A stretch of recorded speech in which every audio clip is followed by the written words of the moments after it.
ওরে ভাই রে ভাই, বলিউডের অমিত রায় প্রিন্স সিনেমার জন্য কত টাকা নিচ্ছেন তিনি?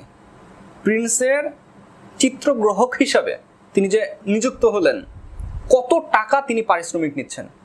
শাকিব খানের পারিশ্রমিক ইতিমধ্যে চমকে দিয়েছে সবাইকে। কত টাকা পারিশ্রমিক আপনারা অনেকেই জানেন। পারিশ্রমিক নিয়ে আমরা কথা বলবো, তার আগে নায়িকার ব্যাপারটা একটু ক্লিয়ার করি। প্রিন্স সিনেমাতে নায়িকা হিসাবে কে থাকছেন, কাকে নেওয়া হচ্ছে? তানজিন তিশা নাকি ঐশী? এই দুজনের মধ্যে একটা চর্চা হচ্ছে। বাংলাদেশে যারা সিনেমা বিশ্লেষক আছে, পরিচালক আবু হায়াত মাহমুদ, প্রযোজক শিরিন সুলতানা, তারা কিন্তু ঐশী এবং তানজিন তিশা এই দুজনকে নিয়ে চিন্তা ভাবনা করছেন এবং দুইজনের মধ্যে একজনকে কমপ্লিটলি তারা চুক্তিনামাতে সই করাবেন। এবং আমরা বাংলাদেশি দর্শক হিসাবে আমাদের আগ্রহটা তানজিন তিশার প্রতি।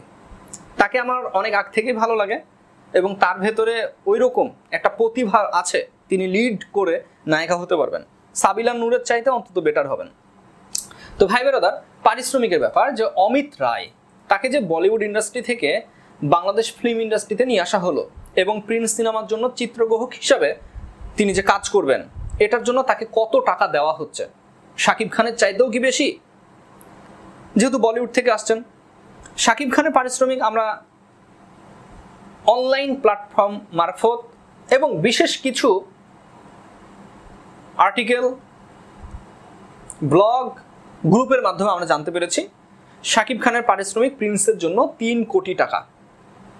তবে এই 3 কোটি টাকাতে ভক্ত যারা আছে তারা কিন্তু সম্মতি জানায়নি। তারা বরং বলেছেন যে এই 3 কোটি টাকা কম হয়ে যাচ্ছে। শাকিব খানের পারিশ্রমিক হওয়া দরকার ছিল 20% বা 30%, হয় 30% নয়তো বা 20% যে রেভিনিউ আসবে সেটার উপর ডিপেন্ড করে। তাহলে শাকিব খানের পারিশ্রমিকটা সঠিক হতো। 75 কোটি টাকা যদি আয় করতো বা 100 কোটি টাকা যদি আয় করতো, তাহলে 20 কোটি টাকা শাকিব খান নিয়ে নিত, তাহলে ঠিক ছিল। 3 কোটি টাকাতে আমি উজ্জ্বল সম্মতি জানাইনি। না, এটা ভাইজান যোগ্যতা অনুযায়ী, লেভেল অনুযায়ী, বর্তমান মার্কেট অনুযায়ী এবং তার উপরে বিজনেস, কোম্পানি, ব্র্যান্ড ভ্যালুর উপর যদি ডিপেন্ড করি, তাহলে 3 কোটি টাকা ভাই অনেক কম। এবার চলে আসো অমিত রায়, তাকে কত টাকা দেওয়া হচ্ছে? অমিত রায় তিনি বলিউড সিনেমাতে কাজ করার জন্য 1 কোটি রুপি থেকে 1 কোটি 20 লাখ রুপি, মানে 1 কোটি বা 1 কোটি 20 লাখ রুপি, যেটা আমাদের বাংলাদেশি টাকাতে প্রায় 1.5 কোটি আপ হয়ে যাবে। 1.5 কোটি বা 1 কোটি 60 লাখ এরকম হয়ে যাবে। এটা হচ্ছে তার রেগুলার পারিশ্রমিক অমিত রায়ের। তাহলে বাংলাদেশি সিনেমাতে তাকে কত দেওয়া হচ্ছে? বাংলাদেশি সিনেমাতে তাকে প্রিন্সের জন্য 40 দিন শিডিউল দেওয়া হয়েছে। আর এই 40 দিন শিডিউলের জন্য তিনি বাজেট করেছেন বা তাকে দেওয়া লাগবে 1 কোটি রুপি। ইয়েস, 1 কোটি রুপি টাকা, রুপি তাকে দেওয়া লাগবে, যেটা টাকা হিসাব করলে প্রায় 1 কোটি আমাদের এখানে 1 টাকা সমান ইন্ডিয়ান কত টাকা? 75 বা 80 না? রুপি বনাম টাকা আমরা যদি একটু গুগলে সার্চ করি তাহলে চলে আসবে রুপি টু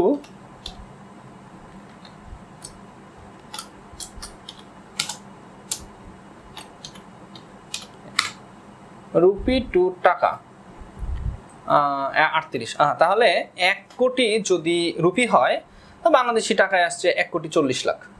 1 কোটি 40 লাখ টাকা হয়ে যাচ্ছে। তাহলে প্রায় 1.5 কোটির কাছাকাছি। আরো তো তার পিছনে খরচপাতি আছে। 1.5 কোটি টাকা দিয়ে যদি একজন চিত্রগ্রাহককে বাংলা সিনেমার জন্য কাস্টিং করা হয়, তাহলে মনে হচ্ছে এটা বিলাসিতা হয়ে যাচ্ছে এবং খুব বড় মাপের, বড় বাজেটের হয়ে যাচ্ছে। যদিও সিনেমার বাজেট বলা হচ্ছে 20 কোটি। তাহলে এই সকল আর্টিস্ট এবং অন্য অ্যারেঞ্জমেন্ট এগুলোর উপর ডিপেন্ড করে তো ভাই 10 কোটি টাকা খরচ হয়ে যাবে আর্টিস্টগুলোকে দিয়েই। হ্যাঁ, হয়ে যাবে। তাহলে সিনেমার বাজেট মূল গিয়ে দাঁড়াচ্ছে 10 কোটি। এটাই হচ্ছে ফ্যাক্ট। বলিউড সিনেমাতে আপনারা দেখবেন বাজেট 400 কোটি, অথচ নায়ক নেয় 100 কোটি, নায়িকা নেয় 10 কোটি, অন্যান্য আর্টিস্টগুলো মিলে নেয় 150 কোটি, দিয়ে হয়ে যায় 350 কোটি, আর 50 কোটি টাকাতে সিনেমা হয়। তো শাকিব খানের প্রিন্সের জন্য ঠিক তাই হতে যাচ্ছে।